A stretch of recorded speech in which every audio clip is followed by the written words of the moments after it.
इजाफा हुआ है, बढ़ोतरी हुई है। और जो अंतराल एमजी नरेगा का भी, हालांकि नरेगा के नाम से इसकी शुरुआत हुई थी और 2 अक्टूबर 2009 को इसमें महात्मा गांधी जी का नाम जोड़ा गया। कभी गांधी जी के नाम से इनको कोई सरोकार नहीं था, होता तो पहले ही उसका नाम नरेगा के बजाय एमजी नरेगा होता।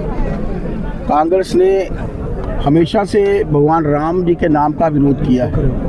भगवान राम जी के नाम से कोई भी वस्तु सामने आती है, चाहे उनके मंदिर का निर्माण को लेकर हो, चाहे वो राम सेतु को लेकर हो, राम सेतु को कैसे हटाया जाए, कैसे तोड़ा जाए, राम मंदिर कब बनेगा, कब कौन सी तिथि होगी, इसको लेकर भी उनके व्यंग जो थे हमेशा से आते रहे। आज भगवान राम के नाम को भी लेकर, हालांकि ये वही गारंटी स्कीम्स है, चाहे वो एमजी नरेगा है, चाहे वो विकसित भारत जी राम जी है, गारंटी रोजगार को और आजीविका को लेकर ही है। सिर्फ नाम को बदलने से ही इनको तकलीफ हो रही है। कहीं लेबर के ऊपर डिस्कशन नहीं है कि 100 के बजाय 125 दिन जो हैं वो मिल रहे हैं। कहीं ये डिस्कशन नहीं है कि किसानों को इस स्कीम का भी फायदा होगा। 60 दिन का अवकाश केंद्र जो है तय नहीं करेगा, वो तय करेंगे तो स्टेट्स तय करेंगी। इस स्कीम को लेकर मैंने कहा, लेबर के प्रति कांग्रेस कभी चिंतित नहीं रही, गरीबी के प्रति कांग्रेस जो है वो कभी चिंतित नहीं रही। गरीबों को लेकर कांग्रेस के मन में कभी प्यार नहीं था, कभी दया नहीं थी। हमेशा से गरीबों को दबाने की कोशिश करने वाली जो एक पॉलिटिकल पार्टी है, आज हाशिए के ऊपर खड़ी है। और आज भव्य रैली के रूप में मैं तो हमारे सांबा के विधायक उनको साधुवाद देना चाहता हूँ, एसएस लाथिया जी को, हमारी जिला अध्यक्ष और उनकी पूरी टीम को, कि जिनके प्रयासों के चलते एक भव्य कार्यक्रम हुआ है जिसमें हमने विकसित भारत जी राम जी को लेकर उनके बीच में बात रखी है।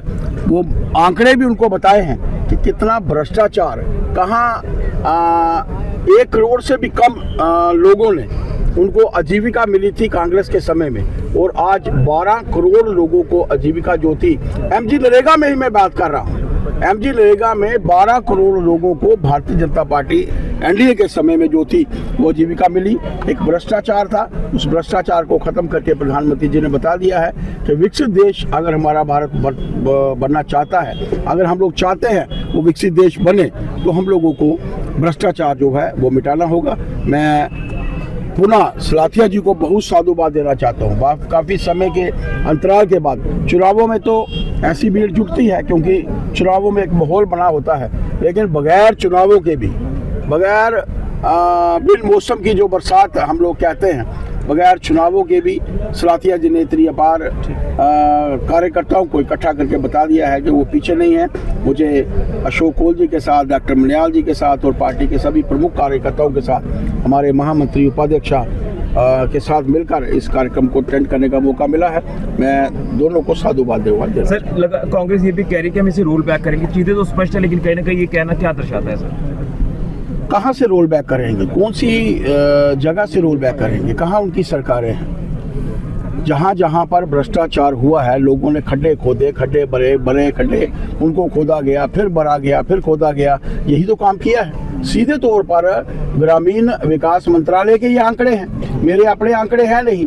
कहीं अगर सड़कों के ऊपर अगर हम लोग ये कहते फिरेंगे कि 1 करोड़ से कम लोगों को रोजगार मिला, इसका प्रॉपर सोशल ऑडिट कर अभी भी किया जाए।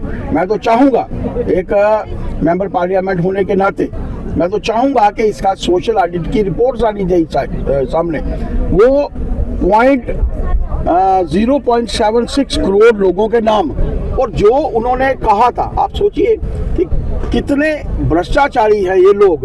एक नाम को 10-10 बार इस्तेमाल किया गया, टेलीफोनों की डायरेक्टरीज में से नाम लिए गए, तभी तो इतने कम लोगों को रोजगार मिला था, इनके अपने कार्यकर्ताओं को रोजगार मिला था। आज भ्रष्टाचार का दिन नहीं है, आज भ्रष्टाचार को खत्म करने का समय है। देश को विकसित देशों की श्रेणी में सर्वप्रथम लाने का समय है। आज अमेरिका की स्थिति आप देखिए, वो पूरे विश्व के ऊपर राज करना चाहता है। जब हम अपने यहाँ पर ट्रांसपेरेंसी नहीं रखेंगे, अकाउंटेबिलिटी नहीं रखेंगे, एक अच्छा वातावरण क्रिएट नहीं करेंगे, तो शायद विकसित देशों की श्रेणी में हम लोग ना आ सके। और प्रधानमंत्री जी को हम लोगों को साधुवाद देना है कि उनके माध्यम से एक ऐसी स्कीम आई है जिसके माध्यम से भ्रष्टाचार का जो है वो अंत होगा। PHE डिलीवरी सभी विधायक चिंतित हैं। एक हमारे ही विधायकों का एक पूरा डेपुटेशन मेरे पास आया था जिसमें सभी के सभी विधायक थे। LOP साहब की अध्यक्षता में मुझे मिला था, क्योंकि मैं भी चाहता हूं और जल्द से जल्द इस विषय में, क्योंकि इस सरकार ने, नेशनल कॉन्फ्रेंस की सरकार ने 1.25 साल के अंतराल में कुछ नहीं किया है। लोगों को बिजली जो है वो मुहैया नहीं करा पा रहे। पानी की समस्या है तो वो कहाँ इनको देंगे। मैं भी कोशिश करूंगा, एक बार हम लोग केंद्र में भी बात करेंगे और हमारे विधायक जी यहाँ पर जो हैं सारे मिलकर, सलाथिया जी भी और डॉक्टर DK मनियाल जी और बाकी लोग भी जो हैं प्राइवेट मेंबर्स बिल के नाते भी इस विषय को जो है उजागर करेंगे। बहुत बहुत शुक्रिया आप सबका।